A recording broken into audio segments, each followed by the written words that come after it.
Well, Matt, last game of the season at Dover on Saturday. I'm sure the lads will be looking to respond after unfortunately not beating Maidstone on Monday.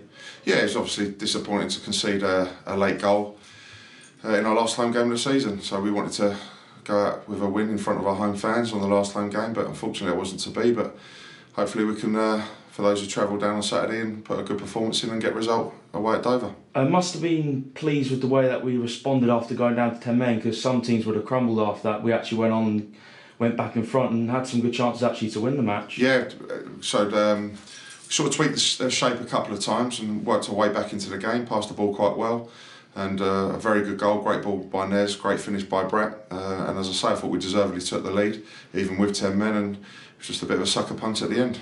And it's been a makeshift side we've had to put out, so again that must make the staff even more proud of the players, just sort of sticking at it and trying all we can to try and get in the playoffs. Exactly, it's been a really frustrating period with the injuries, the amount of injuries we've had over a long sustained period really, and we've picked up even more on Saturday, so we're even shorter on Saturday with the numbers available. We're just trying to have a count up there. We've still got, it's Wednesday now, we've still got a few question marks to look at over the next 2 days. Just literally see how we can go, but it's probably a good opportunity to maybe give a couple of the younger lads that maybe even their debuts, their first starts, and so we might look at that as an option to sort of stick them in and have a look at them to see how they get on. And obviously younger lads who made a good impact on Monday, Dylan Kearney scoring the first goal and Neset Balicki putting a lovely assist for the second, so again, as well as putting maybe players like Drew Mason and Crossy Lima for their first starts, people like Balicki and Kearney, they'll be looking to try and play even better on Saturday if they play. Yeah, I mean, Jude and Cros, as well as Nez, have probably got all three of them got a great chance of starting. But Dylan's one of the ones we've got to look at over the next 2 or 3 days leading up to Saturday. He's probably a last minute call. He's picked up a knock on his foot, so he didn't train today. So again, we've got to see how he is. But yeah, all 4 young, hungry players, and look forward to seeing them play in the future. You joined the coaching staff in December.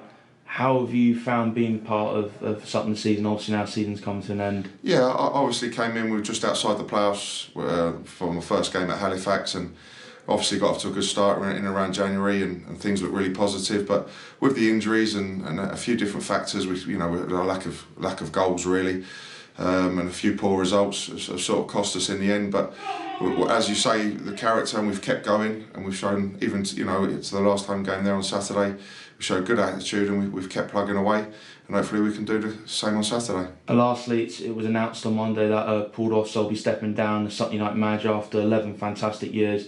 How have you found working with him? What an influence? How has he influenced your coaching style? I've known Dos for years. When I first went to Eastleigh, he was there just for those short few months on sort of the takeover bit. So I've been mates with Dos, and I've known Dos obviously and Bailey I've worked under before. I've known them both years and years. Spoke to him about many players, many teams over the years, so I've had regular contact with him. So for them to bring me in I was really pleased with that, and he's such a good guy, and for what he's done for this football club, he'll go down as the all-time legend for Sutton, because where they were, where the club were, with the facilities, with the attendances, he's just been remarkable, and he deserves every credit he gets for being the legend that he is. Matt, thank you very much for talking to SUFCtv, and good luck for Saturday's game at Dover. Cheers, Tom. Cool.